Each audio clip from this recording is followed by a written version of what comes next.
and welcome to the news on Canal, the English with me, Annette Sume. We begin with our top stories for tonight.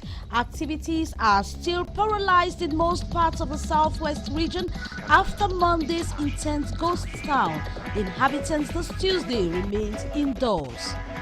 An outing by Cameroon's minister delegate at the Ministry of Justice comparing the Bamele case to the Jews has met with strong criticisms from the Israeli government and the political class. Angry traders at the Bobby Market in Douala continue to resist the implantation of a transformer pole in the market for the second day running, and they have called on council authorities to take off the seals placed on their shops. And out of the country, leaders of G5 are currently meeting in Burkina Faso in a bid to improve coordination in the fight against Islamist militant groups. Developments will be yours right ahead.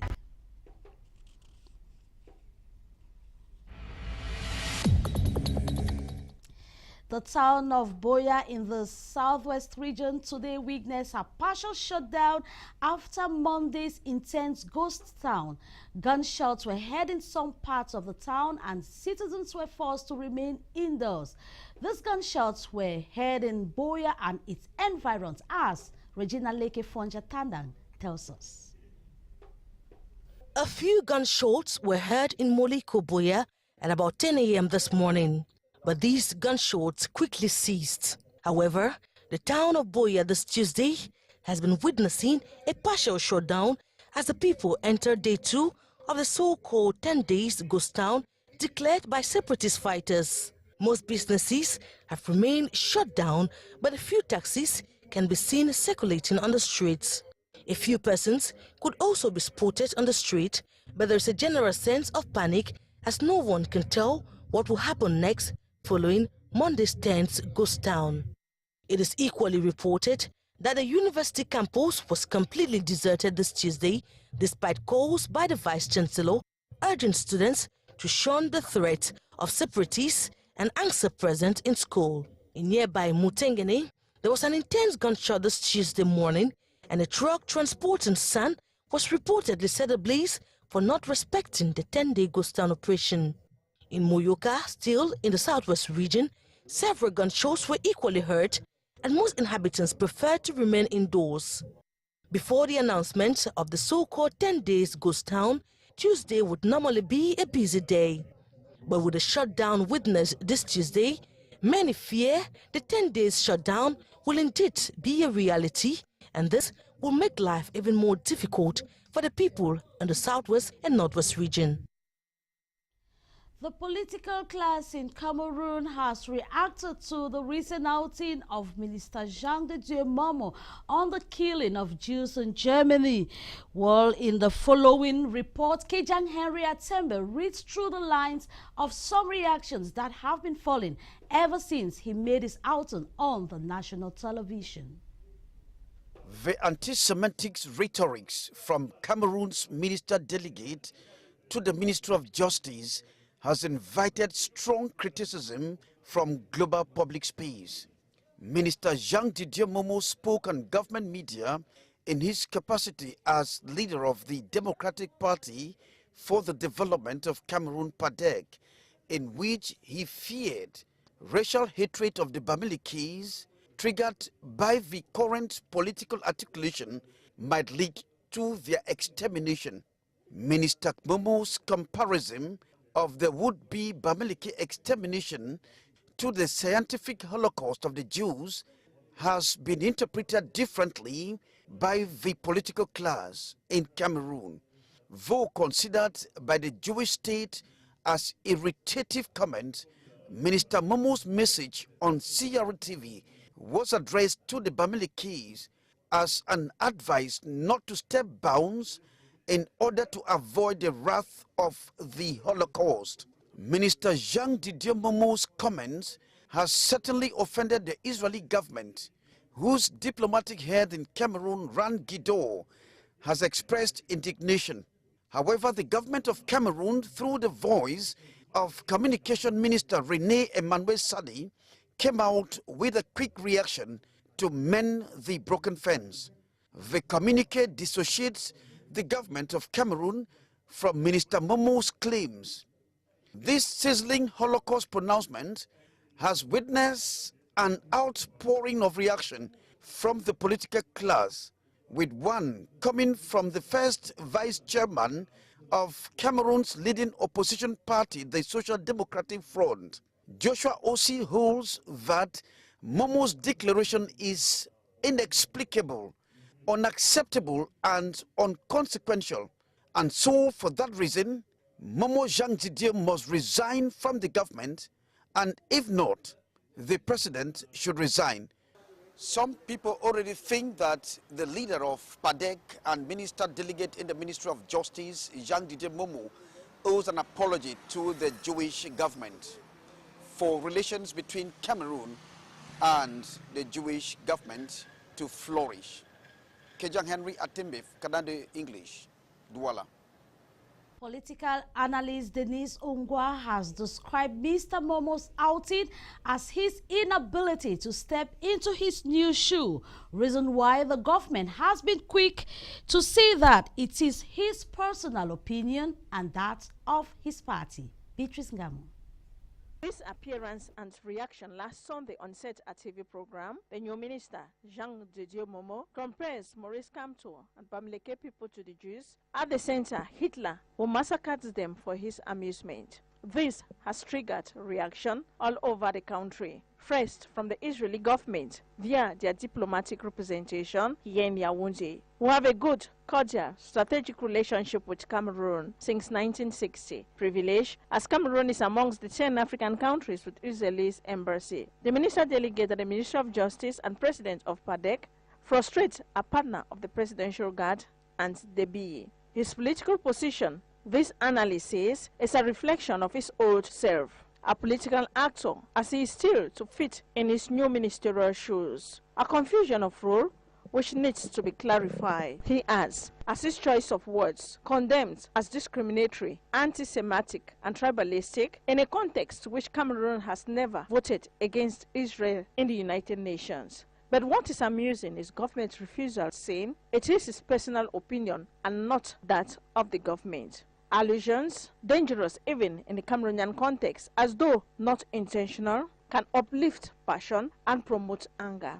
Jean Didier Momo is the headline of most newspapers. MOMO'S opens Holocaust. It sparks diplomatic row, interview of shame amongst others. So too, reactions from the political class and cartoonists have started enjoying the game.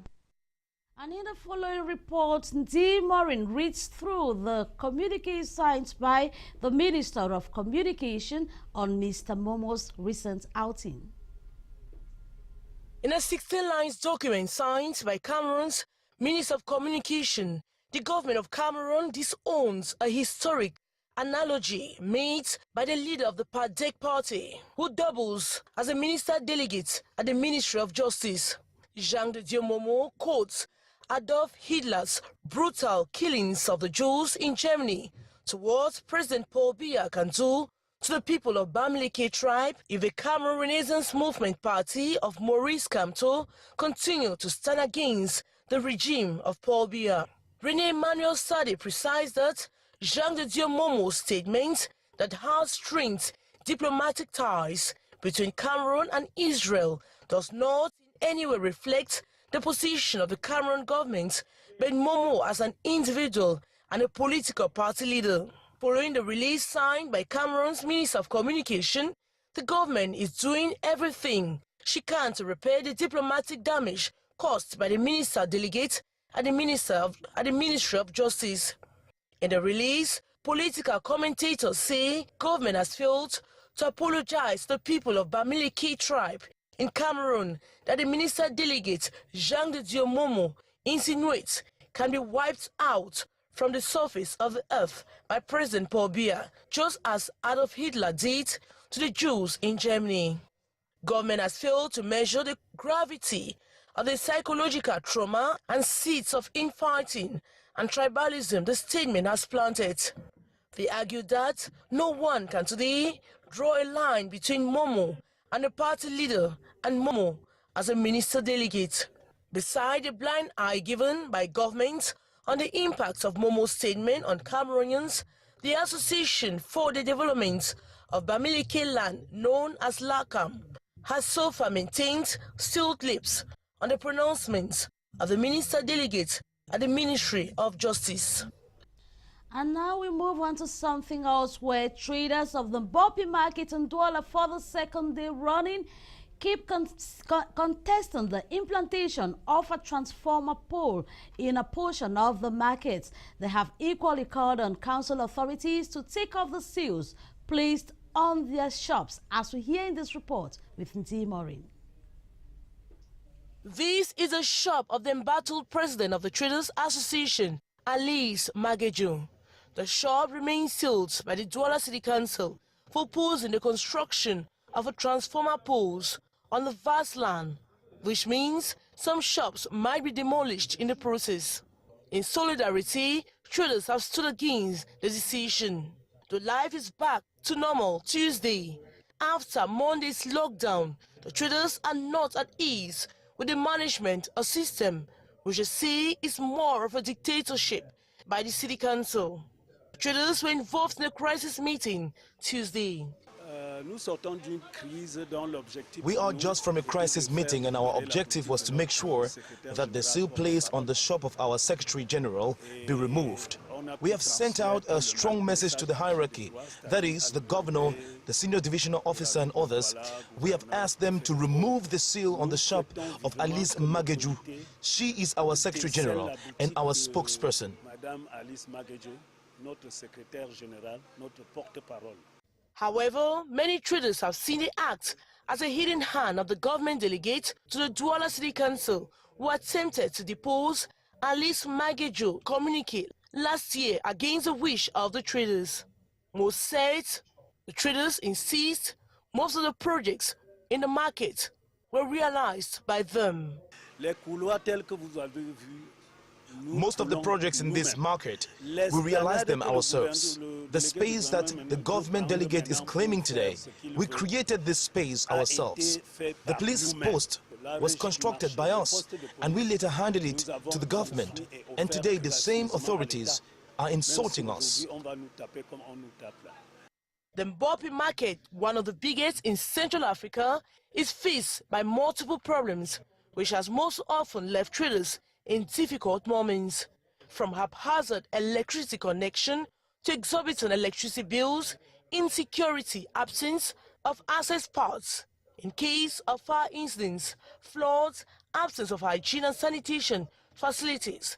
These problems faced daily by traders has pushed many to question the role of the Douala City Council in management of markets. Others want to know the role and the limits of Traders Association. We remain in Douala, where traders of the Dokpasi market saw their goods and shelves destroyed this Tuesday morning by council authorities. They say what angers the most is the fact that they were not given enough time to relocate or space to do this. Crystal Katala reports. It was a sad Tuesday for these traders of the Ndopasi market in the Douala 3 municipality. A day they came for normal business. Unfortunately, more than 700 of them had to battle with Douala City Council agents. On the debris, they are struggling to gather materials of their makeshift structures. Even though they say they were informed about the demolition, but deplore the fact that they have not been relocated. Normally, we were informed about the demolition, but the problem is that they destroy people. Where would they go? We are suffering. Our wives are not working. They would have relocated us before destroying our goods and shelves. Others say they have been asked to occupy shelves in markets, which for them is too expensive and poorly constructed. Vraiment, nous les commerçants du marché de passe, nous sommes dépassés. On est passé un état dans ce pays. We traders of Ndopasi market are confused. We don't know if there is a government in this country. It is unacceptable that traders are being duped. We have been calling on authorities, but they are not listening to us. Initially, they told us stores will be sold at 1.5 million francs CFA. We accepted and promised to pay gradually. But unfortunately, when the market was constructed, they instead gave it to outsiders, those who have money. Many like this couple regret that they have been here for the past 32 years and their only source of living has been destroyed without any compensation. Construction works on the second part of the market, going by authorities, will take 2 years. Before then, traders are asking themselves, how will they cope, given that the over 150 shelves inside the market cannot contain all of them. They are calling on the government to look onto their situation. Activities have effectively resumed at the borders between Cameroon and Equatorial Guinea several months after it was shut due to security reasons. With activities now functional, traders are moving in and out both countries and have expressed satisfaction by the move taken by the governments of the two countries. This report with Amber Gladys Dibang. Henceforth, Cameroon and Equatorial Guinea must cooperate with compliance to the rules governing customs and other regulations within the CEMAC sub-region, ensure the free circulation of the population living at the border towns, and accommodate each other in order to promote peaceful coexistence and the ideology of living together. These decisions were taken at a meeting in Amba that brought together authorities of the two countries. After the meeting with the two governors, the borders that were shut down have been reopened, but then we have to ensure security for the free circulation of the local population of both Cameroon and Equatorial Guinea.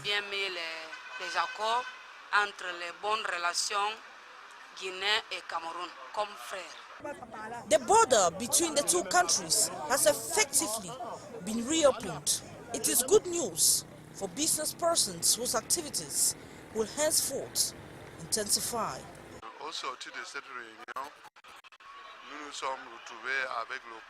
After the meeting with the SDO for FEB.5, we are trying to implement the decision we took in the last meeting. The borders, I confirm that the border has effectively reopened. I am actually delighted with the decision that permits us to freely circulate between Equatorial Guinea and Cameroon. I appreciate the efforts of authorities since they have found a solution for the traders. We hope the reopening of the border will consolidate relations between Cameroon and Equatorial Guinea. The population of the two border towns now move in and out of the two countries without difficulties and go about their activities normally. The reopening of the border with Kiosi gives us confidence once again. Most business persons here were already discouraged. With the present state, all those in the Intem Valley will put in efforts to ensure this decision lasts. It should be recalled that the border, which has been reopened, was sealed for several months due to security concerns. A principal in a school in the Mongo division of the littoral region might likely be exposed to severe sanctions following her conspicuous absence at her post. Her absence, coupled with other administrative lapses, have resulted to high level of indiscipline among students. Regina Leke-Fonja-Tandan tells us more. It is school hours, but these students of the government bilingual high school Melon in the Mongo division of the littoral region can be seen out of campus. Others can be seen in some unscrupulous locations where classes are ongoing. This high level of indiscipline, we gathered, is linked with administrative lapses, with the principal often absent from school giving students the latitude to go about their activities. After receiving numerous complaints, the divisional officer for Melon, William Ekema, paid a visit to the school on Monday, where he confirmed for himself the absence of the school principal, who is reported to be a businesswoman. It was an opportunity for the administrative authority to sensitize the students of this establishment on certain uncivic behavior. We have come here because there's something bothering us. Dear students, you bear with me that where you are going to, you don't know. You might not know where you are going to. At least know where you are coming from. You should know where you are coming from. You are all Cameroon children. We have a duty to protect you. We have an obligation to educate you. The state has an obligation to educate you so that you become responsible men and women tomorrow. The divisional officer cautioned students on need to be disciplined and take their studies seriously. Other regional delegates gave lectures on juvenile delinquency, calling on students to shun bad behaviors and focus on being good students. At the end, students retained a lot. Nous avons retenu que nous devons éviter de consommer les stupéfiants. We have been told to avoid hard drugs, to respect national emblems, and that we have to be more disciplined and also dress decently.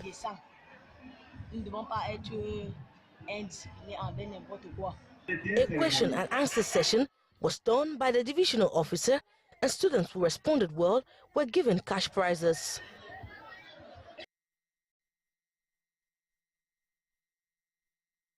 Just a month after our appointment, the Minister of Housing and Urban Development has effectively begun fieldwork with a visit to Garoua in the north region of Cameroon. Celestine Kecha-Kutes has been expecting facilities to host the 2021 African Cup of Nations in Cameroon and other projects. Amber Gladys Diban reports. Work on the vast construction sites in the North Regional Headquarters, Garoua, is gradually evolving. It is difficult to make a move at the sites without falling on scaffoldings, concrete turning machines, trucks, and other heavy machinery. On public highway, clumps of earth are spread over long distances, with caterpillars, excavators, and graders grading the roads in preparation for the tarring process. The Minister of Housing and Urban Development, Celestine Kecha-Kutes, and the Governor of the North Region were afield to assess the level of work in some sites that are expected to host the African Cup of Nations and projects that fall under the Cameroon French Debt Relief Program, the C2D initiative. Qui nous permet de toucher du doigt la situation de 3 importants projets. This visit gives us the opportunity to talk about 3 important aspects. That is, the African Cup of Nations, projects that fall under the emergency plan, and those under the C2D initiative, aimed at improving the living standards of the local population. I have observed, exchanged ideas with authorities and contractors, and I will make my remarks later. Nous avons vu ensemble les entreprises avec nous. The minister and her team inspected facilities that will host the African Cup of Nations, roads, hospitals, low-cost houses, and other infrastructural projects under construction.